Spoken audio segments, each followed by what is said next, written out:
우리 의지의 배후에서 역사하신다.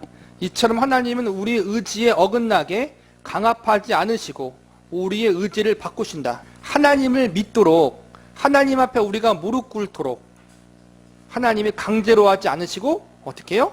하나님의 섭리 가운데 우리 의지를 움직이신다라는 거예요.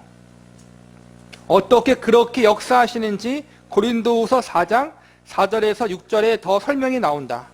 그중에 이 세상의 신을 믿지 아니하는 자들의 마음을 혼미하게 하여 그리스도의 영광의 복음의 광채를 비치지 못하게 함이니 그리스도는 하나님의 형상이니라.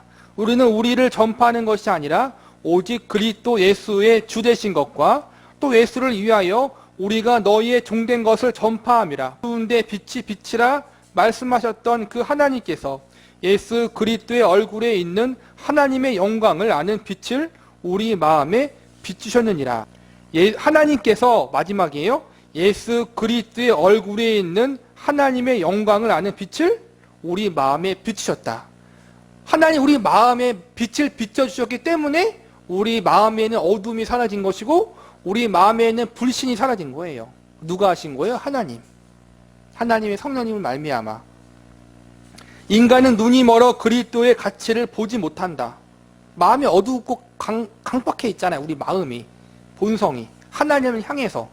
그래서 인간이 보고 믿으려면 뭐가 필요해요? 기적이 있어야 돼요, 여러분.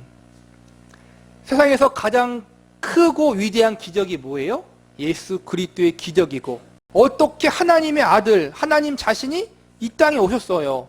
그리고 우리를 위해서 십자가에 돌아가셨어요. 하나님이, 여러분. 그게 가능하지 않으니까 불신자들이 안 믿는 거예요, 여러분. 그렇죠? 믿어지지 않으니까. 근데 그 기적이에요. 그 기적이 우리에게 믿어진다는 것도 기적이에요, 여러분. 우리는 두 가지 기적을 경험한 사람들이에요, 여러분. 성육신의 기적, 예수님의 기적을 우리가 아는 사람들이고, 그걸 알게 하신 것도 기적이라는 거예요, 여러분. 우리는 다른 기적을 사모하는 것이 아니라 이미 경험한 그 기적이 얼마나 크고 위대하고 대단한 것인지, 이 기적을 우리에게 주시고 알려주시기 위해서, 적용케 하시기 위해서, 이 기적이 우리의 기적이 되게 하시기 위해서 역사하신 그 예수님의 기적이 얼마나 대단한 것인지 일평생 깨달아야 되는 거예요. 더 깊이. 그 은혜와 사랑의 깊이를. 그게 우리가 추구하고 사모해야 할 것이란 말이에요. 바울은 이 기적을 창조의 첫날에 비유한다. 그날 하나님은 빛이 있으라라고 말씀하셨다. 이와 마찬가지로 우리 모두는 눈먼 상태에서 보는 상태로, 속박에서 자유로, 사망에서 생명으로 옮겨졌다. 그것을 가장 놀랍게 표현한 말 중 하나는 이것이다. 그 하나님께서 예수 그리스도의 얼굴에 있는 하나님의 영광을 아는 빛을 우리 마음에 비추셨느니라. 이 기적이 우리 안에 있다는 말이에요, 여러분. 우리를 경험케 하시고 우리를 깨닫게 하시고 그 기적 앞에 우리가 무릎 꿇게 하셨잖아요. 그것도 기적이에요, 여러분. 그러니까 우리가 일평생 하나님을 더 사랑하고 알아갈수록 그 기적이 얼마나 놀라운지를 더 알게 돼요.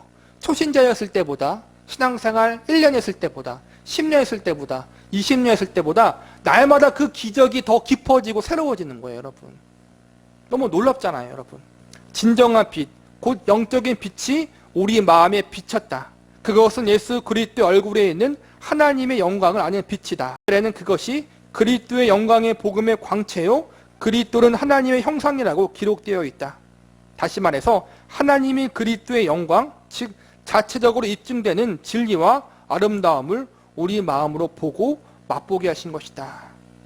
하나님이 우리의 아버지요, 예수님이 우리의 그리스도, 주시오라고 고백하고 그게 믿어진다는 사실, 그게 하나님이 우리로 하여금 빛을 비추게 하시고 아시게 하시고 맛보고 알게 하신다. 하나님을 믿고 예수님을 구주로 영접하는 사실, 그걸 여러분이 체계적으로 여러분 설명할 수 있어요?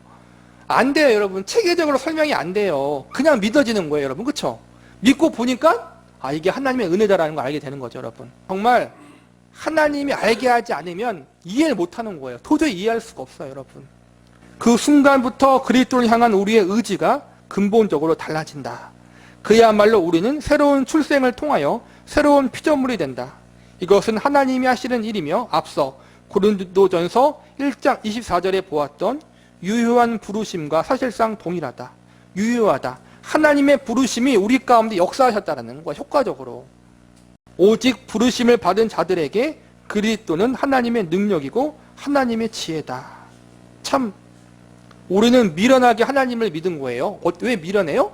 하나님이 아버지시다, 예수님이 우리의 구주시다라고 복음이 증거됐는데 우리가 그걸 믿었어요. 아무런 체계적인 설명과 어떠한 근거를 제시하지 않았는데 그냥 믿어줬어요. 물론 그 믿어지는 것이 하루 아침에 한순간에 되어지는 것보다는 하나님이 우리 일생 가운데 많은 작업을 하셨죠, 여러분. 그 결과 우리가 믿었단 말이에요. 근데 그 자체가 믿지 않는 사람들이 볼 때는 미련한 거예요. 지혜롭지 못해요. 어떻게 하나님을 믿느냐, 보이지 않는 하나님을 믿느냐, 어떻게 예수님을 구주로 믿느냐. 그런데 우리에게는 그게 뭐예요? 능력이고 지혜라는 거예요. 그게 믿어져요, 여러분. 부르심을 받은 자들은 주권자 하나님의 창조의 능력을 통하여 눈이 뜨여 더 이상 십자가를 미련하게 여기지 않고 하나님의 능력과 지혜로 본다. 유효한 부르심은 바로 우리의 눈먼 상태를 없애는 기적이다. 하나님은 그리스도의 영광이 저항할 수 없는 아름다움으로 빛나게 하신다.